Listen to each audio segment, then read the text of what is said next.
All right, good afternoon, everyone. But today's a special edition of the show, so it's a little confusing for both of us here. Marcel, we're on a Sunday afternoon here, Sunday, August 1st, 3 p.m. It's not the normal time we do the podcast, obviously. I'm going to be really busy this week, though, Marcel. So I wanted to do the podcast with you still. I still want to talk about this show last night. And, again, I'm going to be busy for a couple of days, guys. As far as the preview show for 265 goes, I'll talk to you about it, Marcel. I'd like to do with you sometime this week. I don't know what I can do this week yet, so I'll talk to you in a few days. I still want to do the show with you. Hopefully our picks for that next card are a lot better than last week's card. So we'll talk about that, guys. I mean, there's a lot to talk about from last night. UFC Vegas 33 and then Bellator 263. It's kind of weird doing it on a Sunday, Marcel, but I'm here, you're here. How's everything with you, man? I know it's a busy weekend for you, so how was things? Hi, man. All good. Glad we can still do it, man. Yeah. You know, you have more important things to do this coming week. So, of course, that's much more important. And I'm always happy to talk MMA with you, man. Even after our atrocious picks from last night, I love to do it. So. Oh man, we might as well start with them. I mean, it was a bad night, guys. I mean, there's no doubt. We're not gonna lie about it. I'm not gonna hide from it. You know, I brag when I do well, so I might as well, talk about when I lose too. I'm not going to just be like, oh, I'm a master picker. I pick everything right. I mean, I'm pretty good at picking fights. So is Marcel, but this was a fucking hard card to pick, man. I can't think of a harder card to pick except for the one for Bigfoot versus Frank Mir from a few years ago. There was like 10 upsets. Yeah, that was a crazy card. But this, Marcel, when was the last time you had a card like this where literally nothing was going right and I didn't get any picks right until Strickland? And I honestly thought, guys, I'm actually going to have a reverse sweep here for the first time ever. This was the worst card I ever had in my life. I've had like 2 or 3 before. Never had one before. Terrible, guys. So no excuses. I'm not going to make any excuses. It just wasn't my week. Wasn't a great night for my wallet. I'll say that. I don't think anyone really did well last night. I'll at least say that. I didn't see anyone having a great night, Marcel, but certainly not us. So give me your thoughts on this card, man, because what a fucking crazy night of fights. We had 7 upsets to start the card. Like, unreal, right? Man. Yeah, I went 2-8 with picks. And people are like 2-7-1.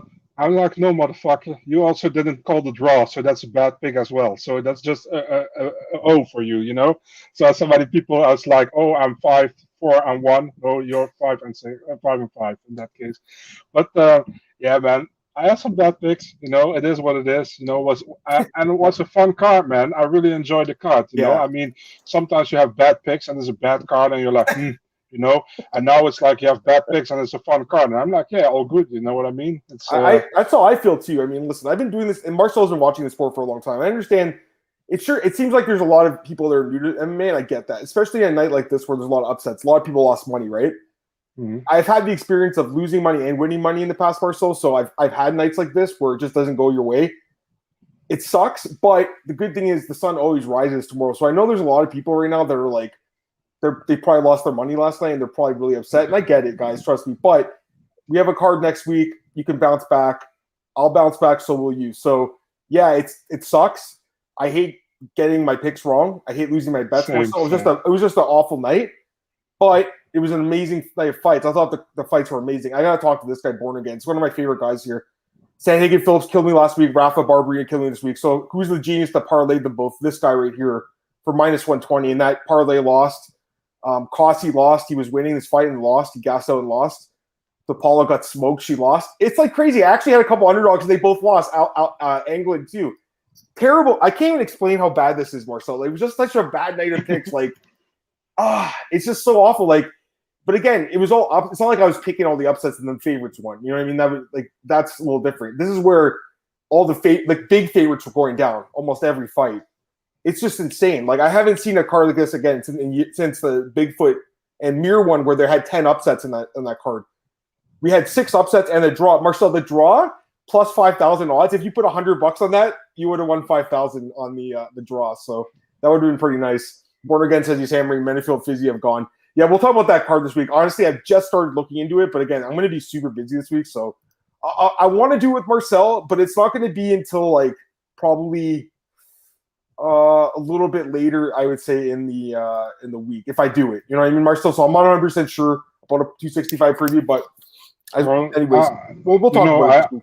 I have my vacation from work, so I have much more flexibility in time. So just appreciate it, man. Appreciate it. I mean, you were there for me last month, or I was there for you last month when you wanted to watch the soccer. So, or should I say football? So Now you got B being there, you being there for me, so I appreciate it. But yeah, I mean, let's just get into these fights. Let's start with the main event, work our way down, as we always do.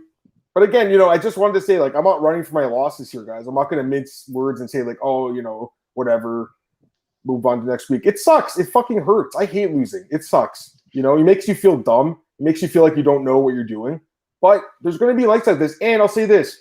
This is why we like MMA. We like it because it's unpredictable. If every single fight went the way the odds were saying, it would be a really boring sport. So even though it sucks to get your picks wrong, Marcel, at least it was an exciting night of fights, and you saw some guys emerge. Any thoughts?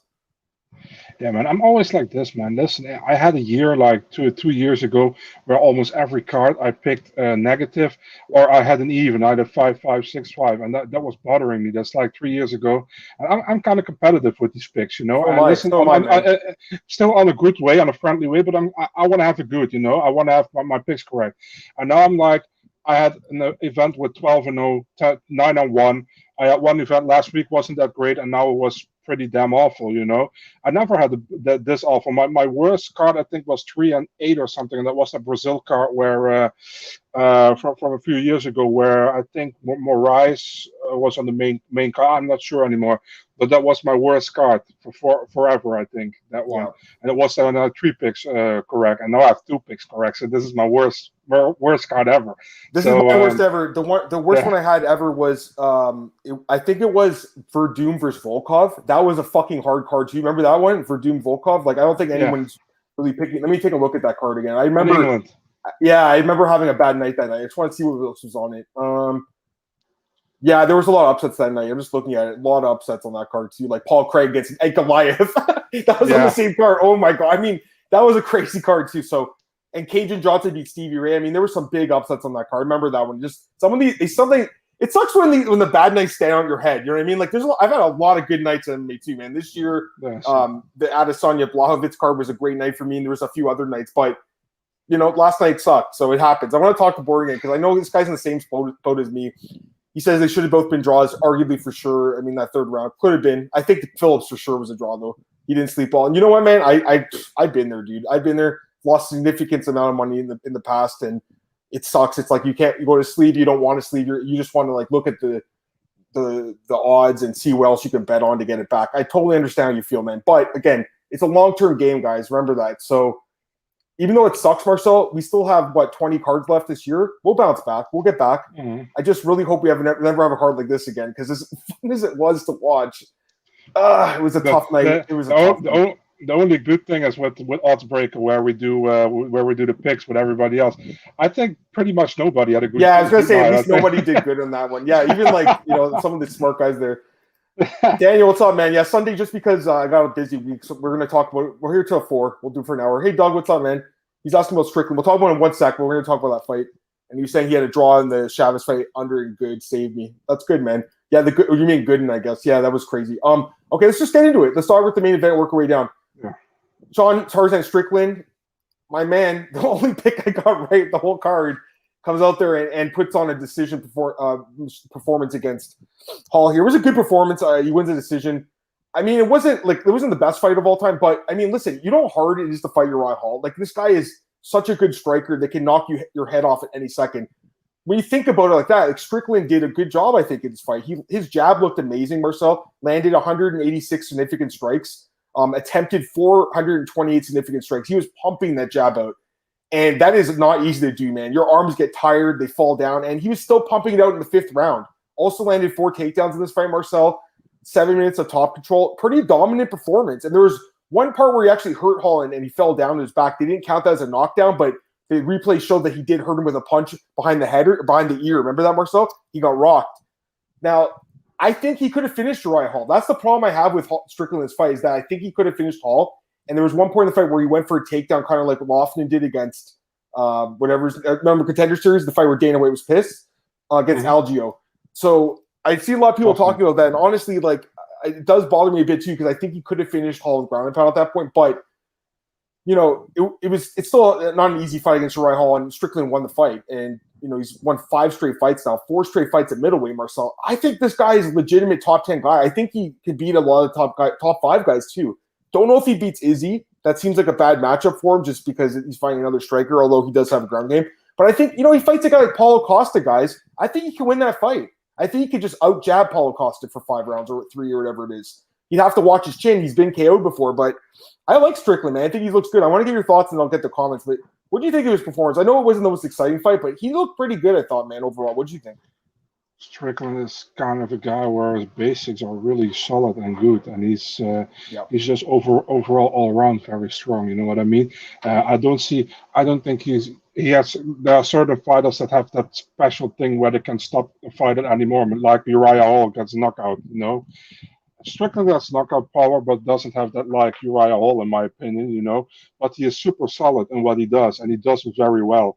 And to do that in a division at middleweight right now, where there are guys like you say, Costa, man. Costa, who really didn't look good in his last fight, and we know we fought against Adesanya, but still, man, many people expected so much more from him, and I did as well. I picked Adesanya in the fight. I think you did as well, but still, we expected more from him. And Strickland is just a guy who has his basics very good. You know what I mean? He is a good striker. He's solid on the ground with his wrestling. I think his basics are really good. And if your basics are really good, you can only improve. And he's really improving in his last kind of couple of fights. And this is just a very smart fought fight. It wasn't really spectacular in my opinion, but it was very smart. It wasn't against a guy who was ranked above him. Uriah Hall is always dangerous. So yeah, good win for Strickland, man. I mean. Like we both picked Strickland. Let's brag about that. But yeah, I mean, why not? There's not much to brag about, but I guess that's why I said it. The sole pick I got right here. How'd you score? I honestly had 50-45. I'm surprised that same 240. Like what round did? Oh, there's only one judge actually. Sorry, what round did they give Hall? I'm looking at the stats. There's nothing that really he could have won. Strickland outlanded him every round and out grappled him. Hall. There was a few times in the fight where he looked okay, but overall, I think the jab was hurting his eye. His eye seemed compromised. He couldn't see that well. Which round did they give to? I gotta look. I'm guessing it's the third round because not the third round, like the first or second round actually. Not the third round. My bad. Let me take a look. Second round. It was the second round. According to the stats, Strickland outlanded Hall 43-22 in significant strikes in that round. So I don't really see how. It's probably, again, the referee or a judge who thinks it's cute. It's 1-1 going into the third. Let's just make it tied, and we'll just see what happens. Yeah, I hate them fucking judges. All right, let's get these comments. A lot of options. Strickland, Till Brunson winner, Candy or Kelvin winner, Hermanson. Strickland, Kelvin be amazing. Kelvin wins in a few weeks. I feel like he's a little bit above Kelvin at this point. I think Kelvin's great. Don't get me wrong, but I think I'm looking at the rankings right now. Strickland right now. Okay, so Hall was 8. He'll overtake Hall. I would guess Kelvin Gaston's 9. I guess Gaston probably should be above Hall when you think about it. But yeah, like Darren Till, I think Strickland beats. Hermanson would be an interesting fight because Hermanson's really well rounded. Brunson seems like it could be a tough fight. Maybe I don't know how good Strickland's takedown defense is, but his wrestling still seems pretty good to me offensively. I think Costa, he beats Costa. I really do. I think he's number 2. He beats him. Cannonier would be an interesting fight. He's number 3. 4 is Vittori. That would be interesting. Whitaker, I think, beats Strickland. So I think Whitaker and Adesanya right now are favored over him, and I would assume maybe a couple of these guys were, but like I really do think he beats Paulo Costa. I don't know about you, Marcel. I think he out-jabs him for 5 rounds. I mean, it's just crazy at itself, man, that Strickland was in a bad motorcycle incident or was it a few years ago, and we'll ever expect him to reach the top 10 again in the division, man. Unbelievable. So, I think he should win that award, Comeback Fighter of the Year from Fighting. Those awards stink, but at least he got nominated. I thought that was cool.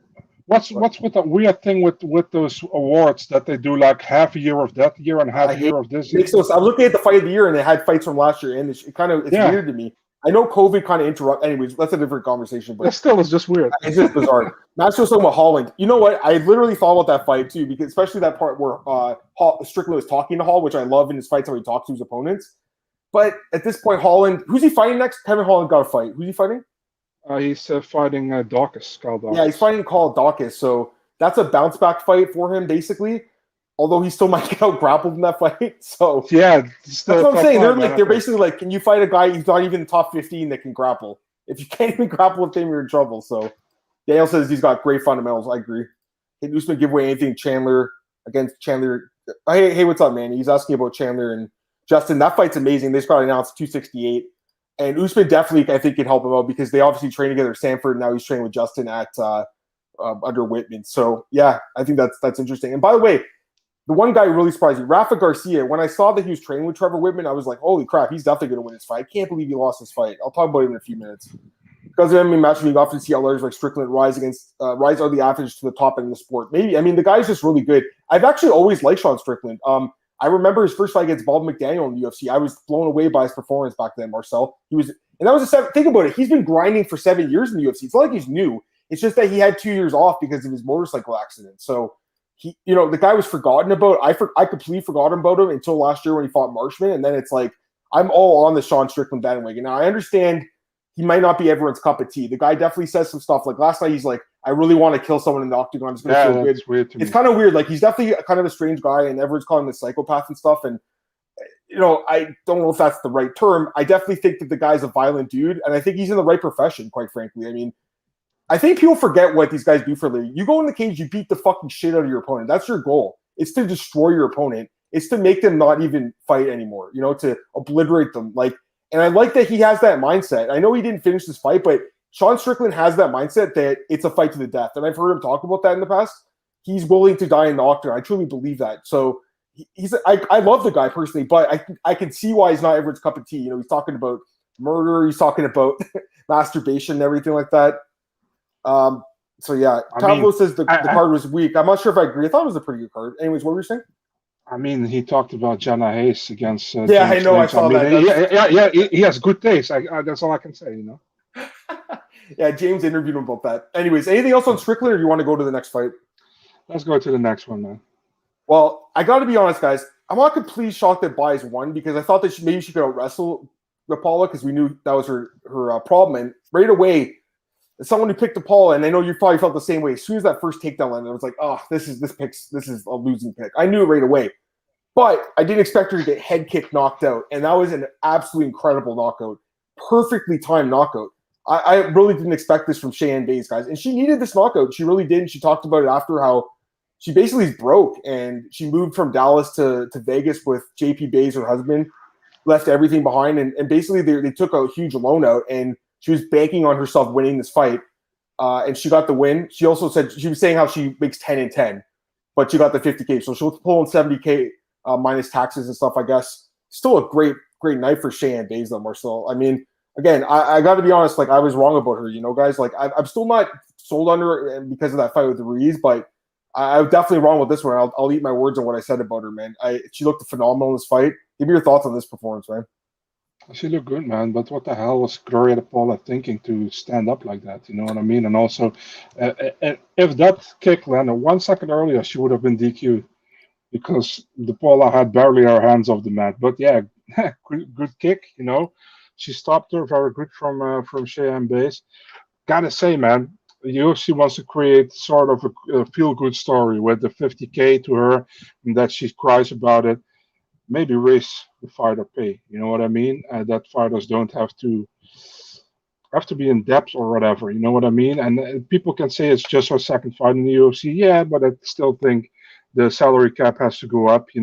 If Dana said years ago the UFC or MMA in general is going to be bigger than soccer, which will never happen, but he's saying that, you got to pay more, and don't put everything in your own pocket. So the thing is, you can make how do you say that? A fairy tale story about how happy everybody is with the money you get them. Give them a better base pay, So base buys, amazing. By the way, give them a better base pay. You know what I mean? Give them better show money, and the bonus. Bonus is okay, man. I would prefer rather that you give them a good show money pay and that you give them a bonus when they do a finishing a fight. You know what I mean? I've said that for years. I don't know why they don't do it. Like I know we talked about this before. ACA I think does it, right? It's at 5 or 10 grand or something like that. Like it's not like these are the only promotions that do that. There's other promotions that do finishing bonuses.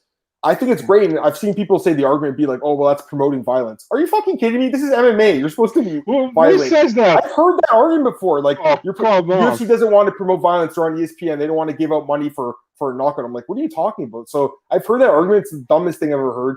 I think they really should raise the base pay as well. I don't know if they will, but at least raise the bonuses to 75 grand flat. I mean, they started doing it recently, like a couple of pay-per-views.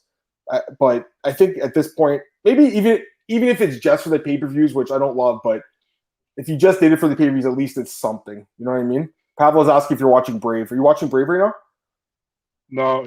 No, because we're doing the podcast. Yeah, we're doing the podcast. I don't think he wants to get spoiled.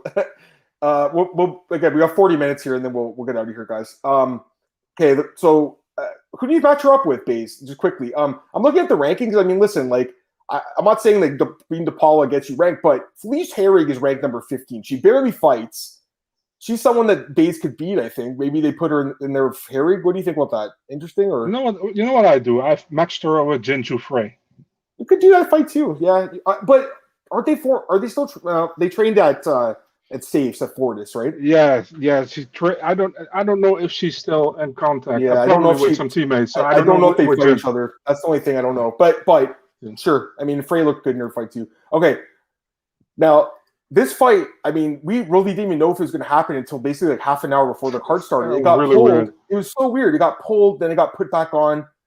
Anyways, Jared Gooden, who I thought had a chance to win this fight. I really did, because he looked amazing at the weigh-in, and apparently he had been training for a short notice fight, and the UFC told him stay ready, and he did, and he looked amazing in this fight. Marcel just destroys Nicholas Stoltze. What I'll say is in this fight is, to me, Gooden looked like he was finally a UFC fighter in this fight. He looked like it at the weigh-in with the stare down. He looked like he was ready to go. He had that experience with Abubakar. He had the fight with Alan Jouban. Now he's like, you know what? I'm the veteran now.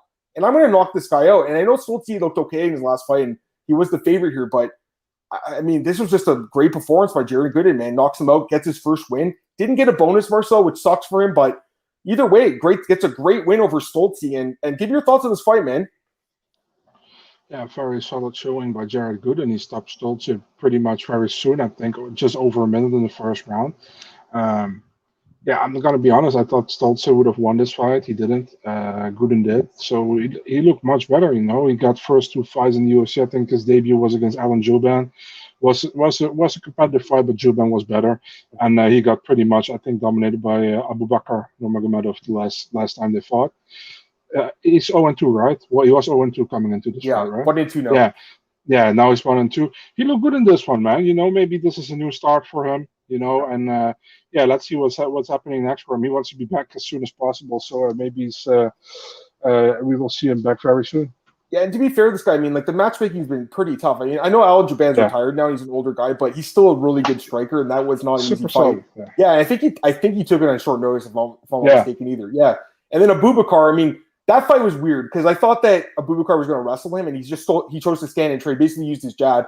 And I think Gooden got really frustrated from that fight and was probably really angry. And I honestly thought they were going to cut him after that fight, Marcel. I really did. So I'm glad that they kept him around, and he showed he's a UFC caliber fighter. So any last word on this before we go to the next one?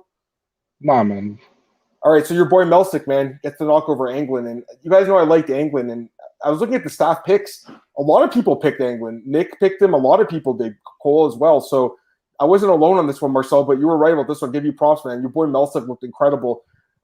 Great knockout. I knew he had knockout power. I knew this was a possibility. A great head kick, rocks Anglin, and finished with ground pound.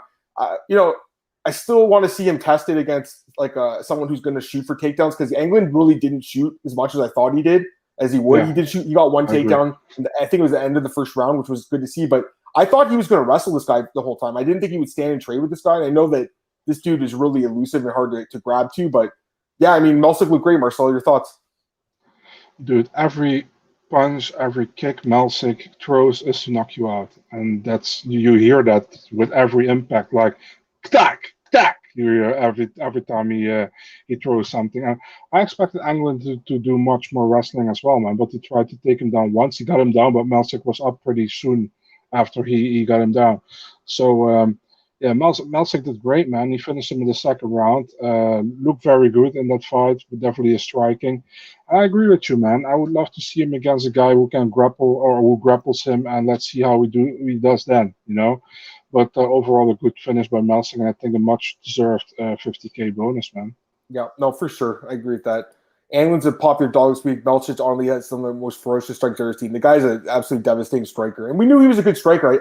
I thought he was going to – Anglin could weather the storm. I was wrong. It is what it is. The guy's phenomenal. When will Macy become free agent? Will UFC get you're talking I think he meant Macy Barber. I'm not sure you mean I think it means McKee. Oh, McKee. I don't think he's going to be going for anywhere from soon. But we'll talk about Bellator in a few minutes. Let's finish UFC, then we'll do Bellator.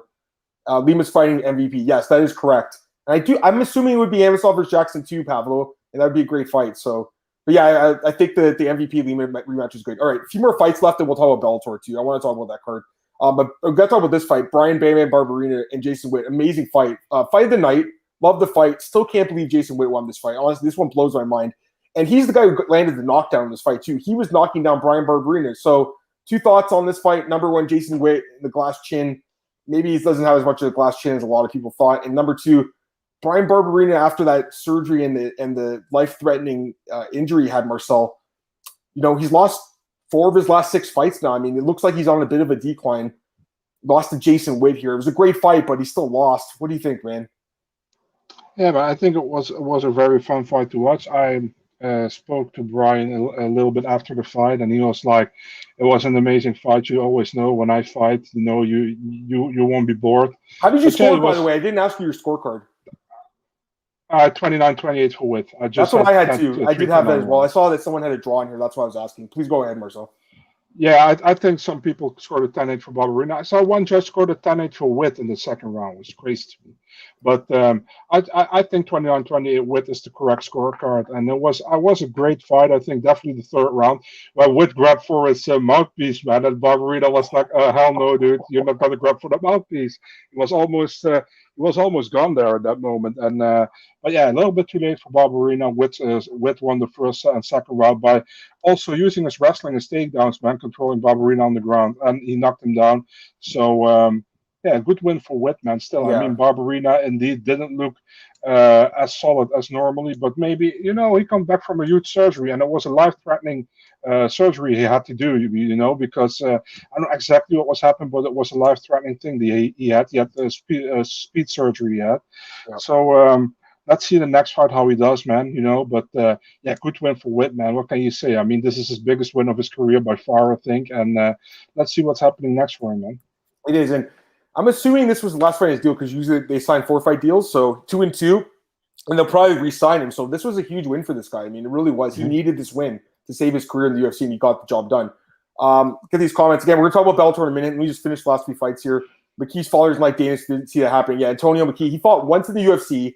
I remember watching the card. He fought Jacob Volkman. It was one of the most boring fights ever. It was a split decision between 2 grinding wrestlers. Go watch the fight. You can see why Dana doesn't like his father, but at the same time, it was kind of unfair because I remember Antonio McKee, he fought in MFC up here in Canada. He had like 20 straight wins at one point, and people were like, give this guy a shot. He got one fight. He lost the split decision. They cut him in. They let him go. So when his son became a professional, he was like, screw you, Dana. We're going to go to Bellator instead. And obviously there's a lot of guys at that team body shop now that are pretty good. Also, I saw that James talked to AJ McKee and Rampage Jackson's training at body shop, and his son is training there. His son, Raja the Clone. I'm sure you've heard of his son, Rampage's son. So, but apparently Rampage wants to fight again, by the way, too. I got to ask you this. What did you say? I got to ask you this, Adam. Did you see the clip with Snoop Dogg and the reaction of Patricio Pitbull? I didn't see it. Oh, you didn't see it? No. It was amazing, man. So Snoop Dogg gave his pick for Bellator. For the fight. He's like, yeah, I'm going with my nephew, AJ McKee. I'm saying he's fighting Pitbull. He says he's gonna knock his ass out. And then Pitbull replies, he's like, hey, Snoop Dogg, I'm not Pitbull the rapper. I'm Pitbull the GOAT. That's funny. Maybe you should. He's like, maybe you should train sometimes. Maybe you should train. If you land a punch, it would be your first hit in 50 years, motherfucker. Yep. That's funny. That's amazing, man. Oh man. All right, I do want to talk about Bellator. Let's just get through the rest of these UFC fights. Okay, so Grootswalker and Garcia, and we talked about this a little earlier too. Alluded to it. Man, I mean, this was a big surprise that Garcia lost to me. I got to be honest, Marcel.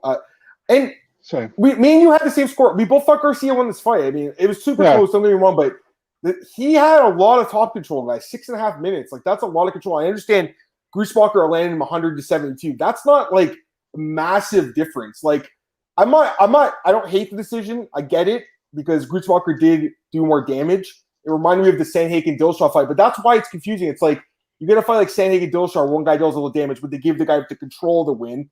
And then this fight, it's the opposite. That's why the judging is so hard these days to even know what they're looking at, Marcel, and what they like. So again, I don't have a problem with Grootswalker winning because he did land him, but Garcia had a lot of control and takedowns at opportune times, and I thought that the fight IQ might have did enough for them to win the fight. So give me your thoughts on this one quickly. Yeah, so by the way, I sent you the clip from Pitbull and Snoop Dogg. Yeah, I had 1 and 3 for Rafa Garcia. I think Grootswalker won the second round. Yeah, didn't have a problem at all with the decision, man. I think it was close. I picked Garcia to win. I thought he won. Grootswalker got it. Okay, man. Was a close fight, so I don't have a lot of trouble with it, to be really honest, man. I agree with you there. Yeah, exactly. It's not one I want to sit here and cry over like the Maverick fight last week. You know what I mean? I see the Pitbull thing. That's pretty funny. That's jokes. All right. Couple other fights quickly. Now, I want to hear your thoughts on this one because this was a really interesting fight from the scorecard perspective. Kamaka and Chavez.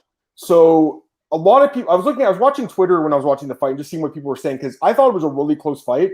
I thought Kamaka won 2 rounds to 1, but the problem is he had the point deducted. So I'm okay with the draw, but a lot of people obviously did have all 3 to Kamaka, and then they gave one of the judges actually had it for him, but 2 had it a tie. Basically, what happened was all Chavez needed was 1 round from 2 of the judges to get a draw, and that's what he did. One judge gave him the first round, one gave him the third round, and that's how we got a draw in this fight by winning 1 random round, 2 scorecards. Really weird, but at the same time, I almost feel like Kamaka could have been disqualified, Marcel, and I don't know what you were thinking, man, but like there was just some brutal eye pokes and the nut shot right after. I thought he was going to get DQ'd or at least 2 points taken. So I almost feel like Kamaka's lucky he got a draw to this in a way. What do you think, man?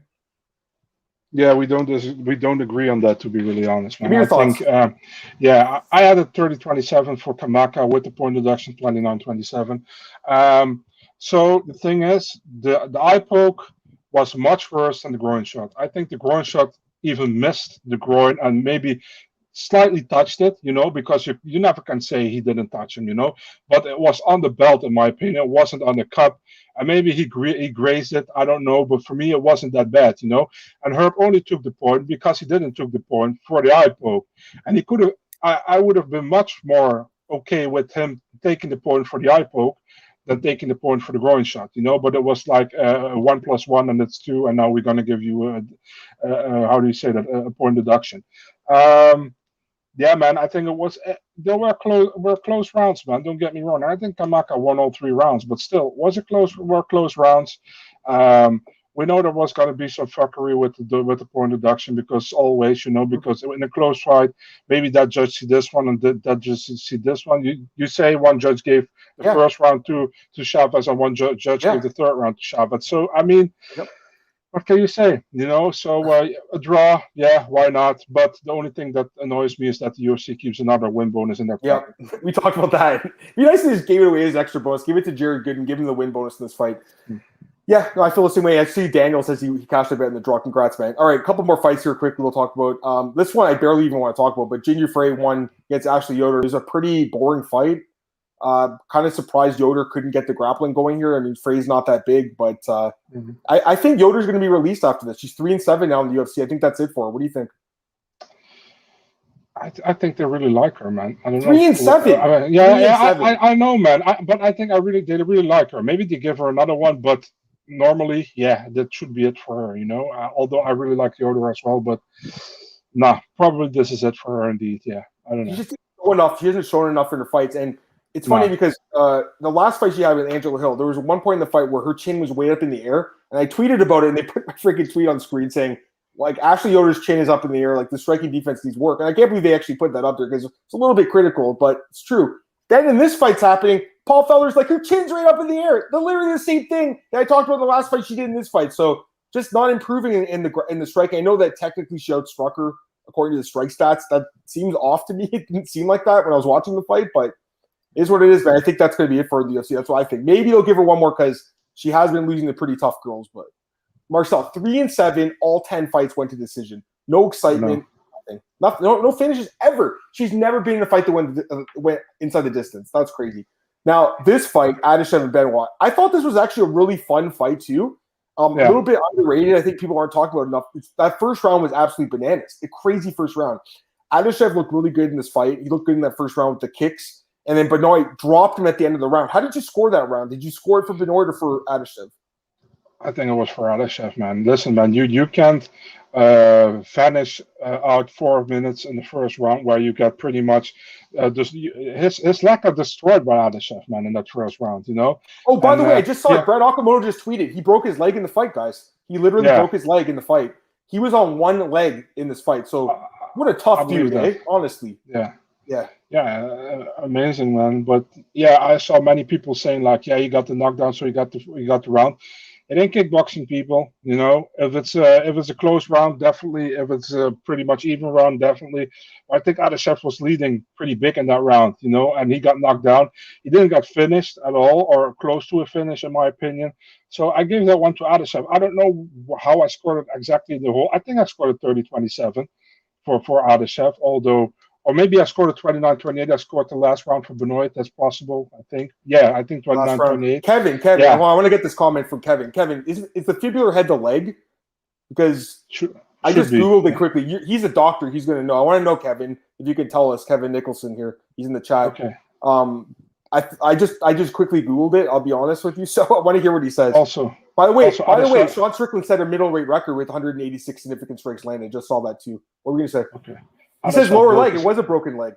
It's a non-weight bearing bone. That's terrible. Thanks so much, Kevin. I appreciate it. This guy's injury doctor, MMA injury, and he definitely knows his shit. I know you've seen him around Twitter, obviously, Marcel, too. So, yeah. Sorry, what were you going to say? I apologize, Marcel.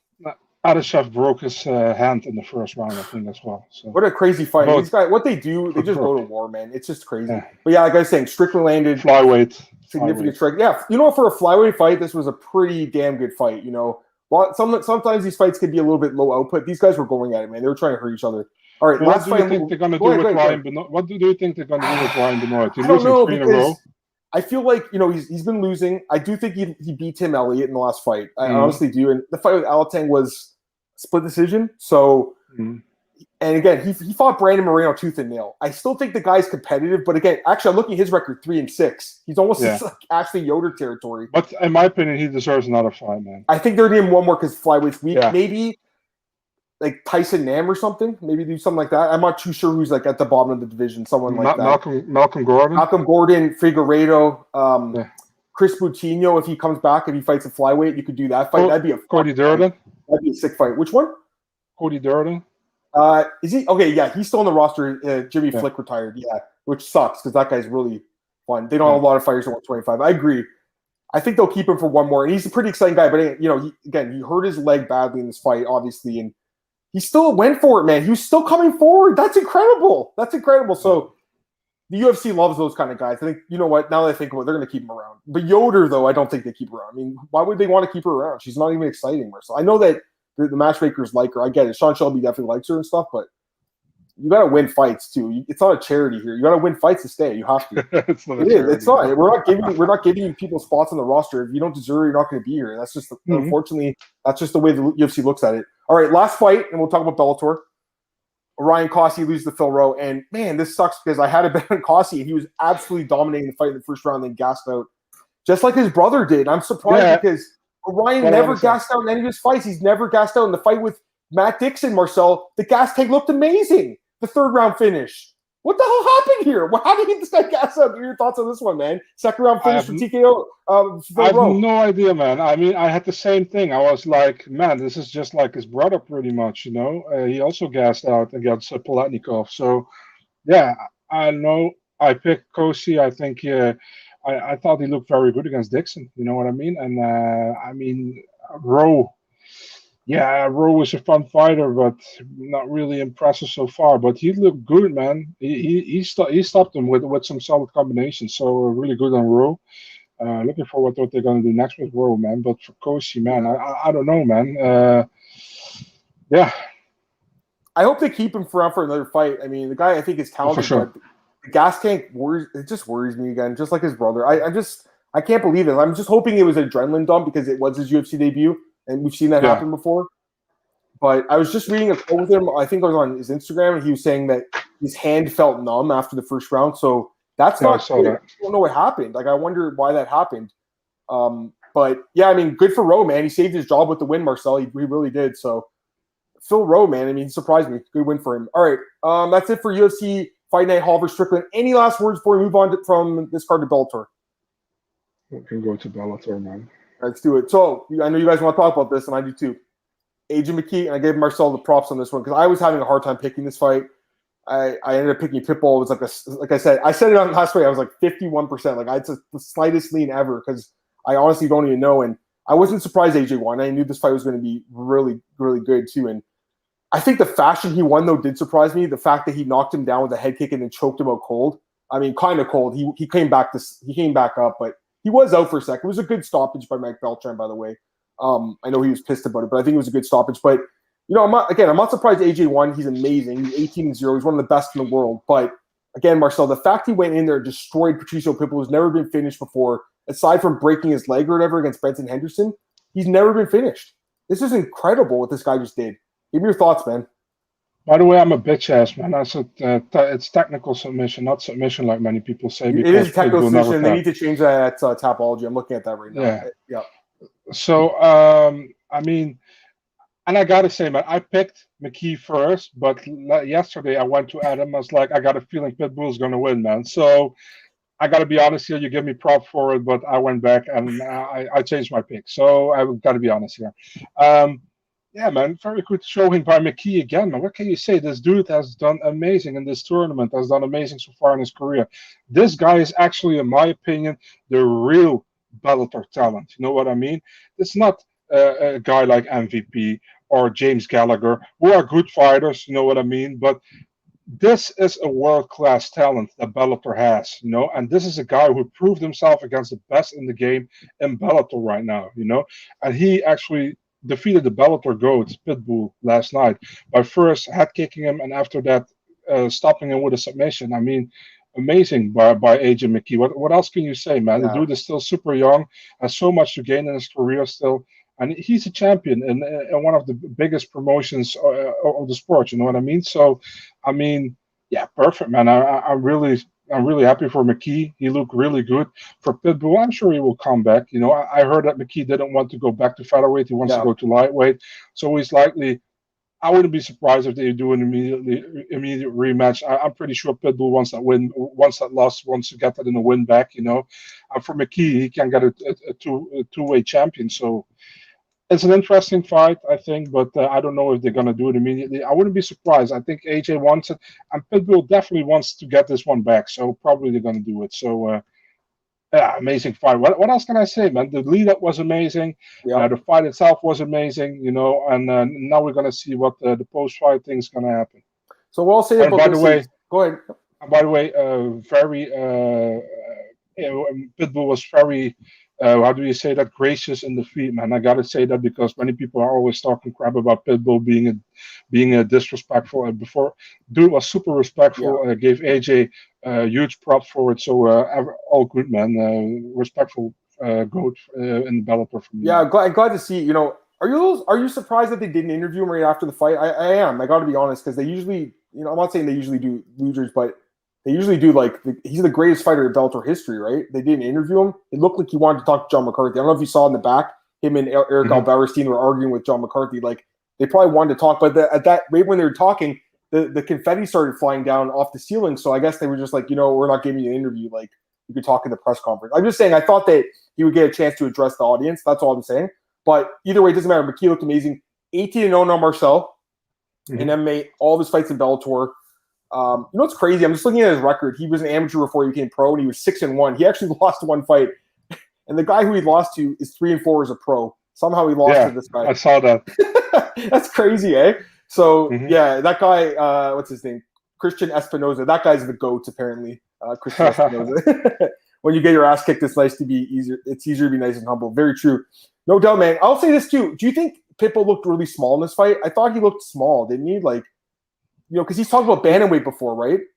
Yeah, he does. Normally, it doesn't really matter, but I think it matters this time. You know when the skill is that evenly matched, the size matters exactly. So, and I guess obviously McKee's even more skilled. You know, it was surprising seeing Pitbull make that mistake with his with the head kick because I'm watching it. I watched the replay and he put his hand down and he went right into the kick, and that's a guy that doesn't make mistakes like that. So he made a huge mistake and it cost him his belt. kind of like, not in a bad way like that, but kind of like Derek Anderson MVP, man. Remember that one? Yeah. For a split second, and then that's it. That's all it takes, eh? It really is. So, yeah. Okay, so he wants to fight him again at 155. I think McKee destroys him at 155 too. I gotta be honest. Like, why would this fight go differently at 155? What do you think? Yeah, man, it's hard to think different about it, but still, man, we got to give Patricio props, man. Dude is amazing. He's, in my opinion, he's the GOAT in Bellator. You know what I mean? So it's a huge win for AJ McKee. And, Pitbull has shown earlier, man, that he can improve and that he can be better. But, man, it's hard to go against a guy so young and so talented and a guy who already beat you now once. Going again for a second time at a higher weight class against a guy who's already bigger than you. I don't know, man, if it's a smart idea. But, hey, we will see, man. Yeah, I mean, I watched Coker's press conference, and he said that they want him to defend the belt because he won it 2 years ago and hasn't defended it once. Now, to be fair to him, he was in this tournament. And I will say that the other thing I want to say is what AJ did to win the tournament is very impressive, guys. 16 guys in this tournament. It wasn't 8, it was 16. It was a big tournament. Even that first round, Marcel, there were some good fighters that got eliminated. But I will say this. I think a lot of us said this was going to be the final. They were the two best featherweights. For sure. But I just wasn't sure who was going to win, and AJ McKee won the fight. So you guys were right. He's huge. The reach difference was 8 inches, I want to say, and the 4 inches height, I'm not mistaken. And obviously, he just sideweight. He almost missed weight, too, by the way. He came in heavy on his first attempt. 0.2. Yeah, and that's what Coker said. He's like, this kid's getting older now. He's only 26, but as you get older in the end of your 20s, the weight cut becomes very difficult, right? So I think 155 is his future, Marcel, and I think he'll do well in that division. The other thing that Scott Coker said was interesting is he's open to cross promotion, and he wants him to fight Volkanovski or Holloway. We should honestly stop this talk. It'll never happen. Why doesn't he even ask about this? I don't understand. Like, obviously, it's not happening. It's super annoying, man. I know. The UFC. Listen, guys. I understand that Bellator wants it. I understand that One Championship wants it. The UFC is still known as the biggest promotion in MMA. They have nothing to prove. If you do, like, for example, the 6 Bellator champions against the 6 UFC champions, if it's been 5-1 for the UFC, people will still argue about that one loss for the UFC. You know what I mean? There is nothing to gain for the UFC in that one, so they won. People are like, but Dana did it back then with Chuck Liddell in the tournament. Yeah, because Pride was bigger back then. 20 years ago, too, guys. 20 years ago. It's a lot different. Yeah, exactly. I'm with you. So it won't happen. It's not going to happen. It'd be cool, but I don't even want to ask that question because there's other fights for him in Bellator. Mads Burnell is right there. He wants to fight him. He's going to fight him. Lots of guys. But it's stupid as well. It makes sense for Bellator to do it, I understand that. But imagine the UFC. Imagine he fights Volkanovski at featherweight, and imagine Volkanovski loses. Imagine you do Gegard Mousasi against Adesanya, and imagine Adesanya loses. What will that do for the UFC? Nothing. That only damage them. They're not going to do that. They don't have to take the risk. You know what I mean? So we should literally stop about the UFC Bellator thing. It's just stupid. Never going to happen. So give me your thoughts on the co-main. Let's talk about this. I just alluded to it. Mads Burnell defeats Emmanuel Sanchez. So I don't know if you watched the fight this morning, right? You said yeah. Okay. So John McCarthy's commentary during this fight was pretty bad, I think. He was super biased toward Emmanuel Sanchez. Burnell, I thought it was 29-20 either way. He made it seem like it was 30-27 for Sanchez. It was just really bizarre commentary. I know that a lot of people said the same thing. So I think it was a close fight. It could have gone either way, but I thought Mads Burnell won the fight. What do you think? I think John McCarthy is an amazing referee, and I keep it at that. Mads Burnell against Emmanuel Sanchez. Yeah, man, I think it was a close fight. I think it could have gone either way. I think for the division, listen, man, I wouldn't have a problem with Sanchez won this one. For the division, it's probably better Bernell wins this one. Bernell, very underrated guy. I still don't know why the UFC cut him. He was 2.5 rounds up against Arnold Allen and then got front choked. It's still so stupid, And Bernell, listen, I talked to Mike Heck and Santiago Guiar about this last week. This fight should have been a number 1 contender fight, in my opinion, and they do it now with Boric against, who was it again? Adam Boric against, it's coming up. I don't know. J.J. Wilson. Adam Boric against J.J. Wilson. It's a great fight, and they say official number 1 contender fight, but I think this should be the official number 1 contender fight, and Bernell earned it now. And people say maybe Emmanuel Sanchez won the fight. Bernell officially won it. Was a close fight. I didn't mind if Emmanuel got it, but I think Bernell deserves his title shot in my opinion. So I would love to see Bernell, man, for the fighting for a title. I think he's a very talented guy, very underrated guy, and who can say he has like 4 Japanese neckties on his record? I mean, who can say that? He's an exciting guy. I really don't understand why the UFC cut him. He was 1-2. Like you said, he was beating Arnold Allen. I remember betting on Arnold Allen. I was like, oh my God, are you serious? This is actually happening? And then he comes back and wins. I was like, yes. But since then, this guy's won 7 straight fights, Marcel, and he's won like half of those fights by Japanese necktie. The guy's a very good grappler. Mm-hmm. I think he won this fight. It was close. The commentary sure made it seem like it was a blowout for Emmanuel Sanchez. They were just like, Emmanuel Sanchez is so good. That was the whole thing in the commentary. I was like, really, guys? Like, the other guy is dominating the fight. What do you say? John McCarty was sure that Machida beat Gegard Mousasi. John. I mean, I'm not going to say John doesn't know the sport. John knows the sport well. John's an amazing referee. He created the rules, but I think the problem is I think he'd be a good judge if he's not in the commentary booth. When he's also commentating and judging, he's not good at that. But I think he'd be good at it. Obviously, just judging or just reffing. But when you're doing 2 jobs at once, I don't think he's good at commentating and reffing. It sure seems like his scorecards don't seem very like on with a lot of the fans are saying at the same time. Again, this is a guy that did write the rules. I get that, guys, but I think in this case he's doing the commentary and also judging, and that's not an easy thing to do. I think he's missing stuff sometimes. So I got respect for John McCarthy. I just think this commentary was very one-sided in this fight. We get the comments here. Bellator is closing the gap. They have a lot of prospects for their family, some UFC guys. Yeah, I mean, all the Russian guys, right, with Khabib and everything. Bernell's young, great future. I like the guy. I like JJ too. I like him a lot too. JJ Wilson's very good. All right, let's start with the other fights. Usman, we just talked about him quickly. Usman Nurmagomedov defeats Manny Muro. I mean, this guy is good. You know what? We might as well talk about Islam Mamedov defeats Brant Primus. A lot of people thought he might have lost that decision. Any thoughts on these guys? I mean, obviously Usman looks amazing. Any thoughts on Mamedov? You think he should have won that fight or no? Yeah, it was close, man. I think as well. I think Mamedov was a lot on the ground, and on the back, but also had no problem with that one. It was close fight. Could have been gone either way. I think it was also a close fight, so can't say anything about that. Let's say Usman Nurmagomedov, he looked good for France. Kamaru Khabib, but he looks amazing. But this is a fight he should look good in. I expected Manny Muro to last a little bit longer than 1 round. Yeah. But still, he looked good. So, yeah, what can you say? I thought he'd be a little more durable. How about your boy Gordy Yamauchi knocks out Chris Gonzalez, first-round knockout? And he needed this. He needed this after that last fight where he lost to Dan Moret, which was a big upset. He looked good, right? I think, and I think I did the solo podcast, but I've been saying for a while, like, I think he's one of the most underrated guys in this division. And I know he lost his last fight, but I was giving him another chance because he's been so consistent. And I think that Yamauchi's very good. What do you think? It's actually funny because at the Bellator podcast, I said, like, Yamauchi is very underrated, and I think I didn't hear your podcast. I promise, I swear. Yeah, and I mean, people are like this close. It's like I think Yamauchi wins this fight, man. I think he's super underrated. He's a veteran in Bellator, man, and he looks good. I expected this to be a lot on the ground. This fight, I didn't expect Yamauchi to TKO him in the first round at all, but I expected him to be better. I picked Yamauchi to win this fight. So listen, man.